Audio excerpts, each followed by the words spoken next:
All right, but first, our dance break. Let's see. Get on up.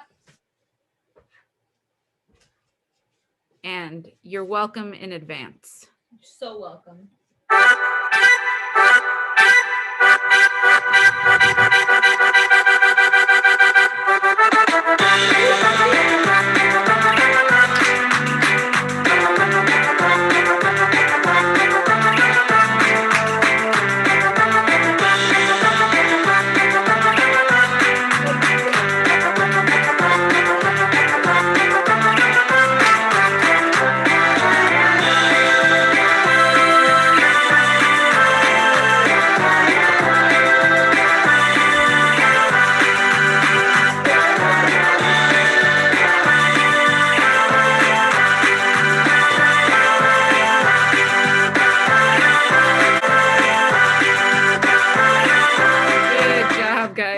So for this week, we want to go a little bit more into the animation aspect of it.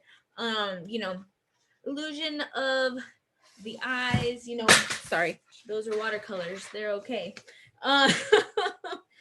So if we didn't have slits, does anyone know what would happen if the Zoetrope did not have slits? Because our eyes would just see all of the pictures together going around all at once. So you would just see a blurry image. So this, what the slits do is they create enough of a space, a little blockage, to where you can see each individual frame at once, but really, really fast, which is where that optical illusion comes in. So that's why the slits are really, really important for this. It is basically telling your eye the right place to look in order for this to work. So you guys have a piece of paper like this, they actually start off looking like this. But you're gonna make them smaller. You can make them about, you know, this is about 3 inches. You can make them 2 inches. This one worked pretty nice. And I want to show you what the animations actually look like when this is done.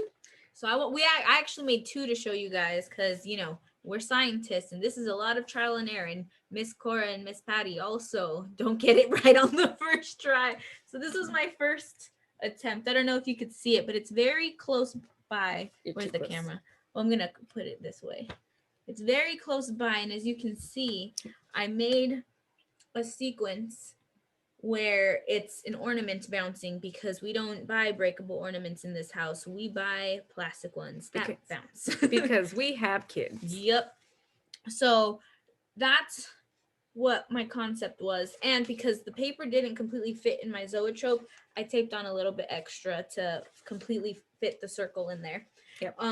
But what we found when I put it in was that I actually drew them way too close. So it just looks like 3 different things happening at once. It just looks like they're going back and forth. There's a little bit of an optical illusion when it goes, but because they're so close together, it was kind of difficult to really see like the animation part of it. Yeah, it doesn't look like it's moving. It just looks like 3 different sets of pictures at a time. It's still a cool effect, but not what we were going for. Yeah. And then this one I actually did really quick because I was trying to figure out how I could make it better. So this one's actually smaller. This is actually the size of the paper without attaching another piece, and it's too small to fit inside of my Zoetrope, and I haven't taped another piece to it yet.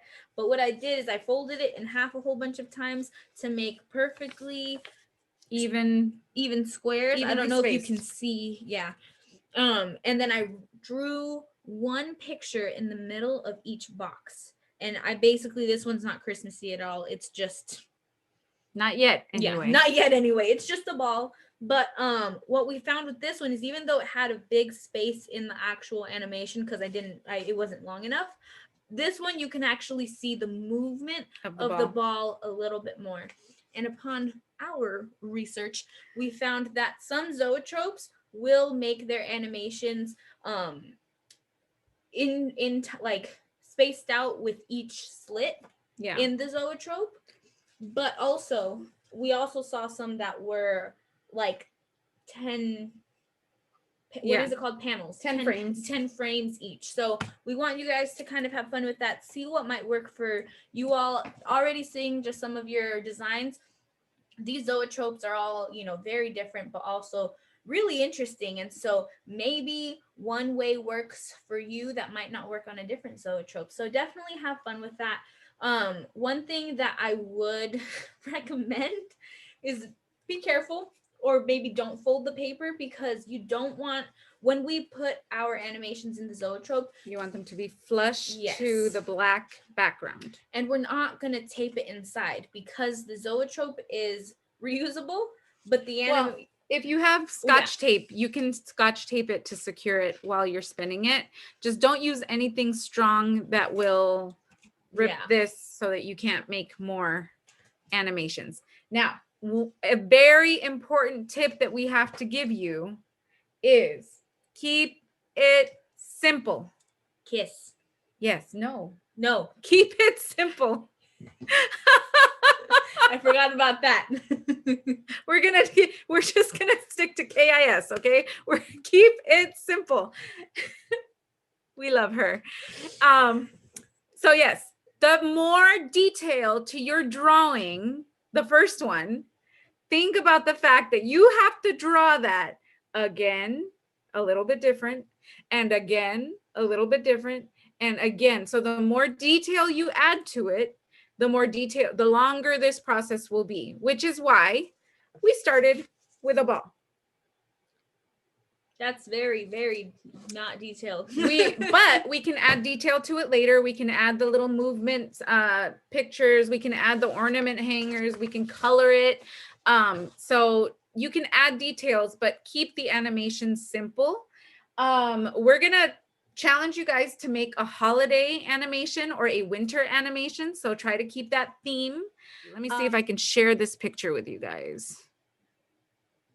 That would not be simple, but you see the little bits of movement. You see how Donald first has one hand up here, and then here comes the other fist from here. It moves over here. There's a little bit of movement in every picture. But if you were to draw all that detail, this would be a much longer project. So for your first animation, maybe, let me get this other picture up quickly. You should think a little more along the lines of, do you see? This guy will look like he's dancing and moving a little bit like this. So if this is your first animation and you just want to see if it works, you can start with that. That's totally fine. Keep it simple at first. You have plenty of paper to cut into strips and do this more than once, but we want to make sure that you guys get the idea of a successful animation before you try anything a little too complicated.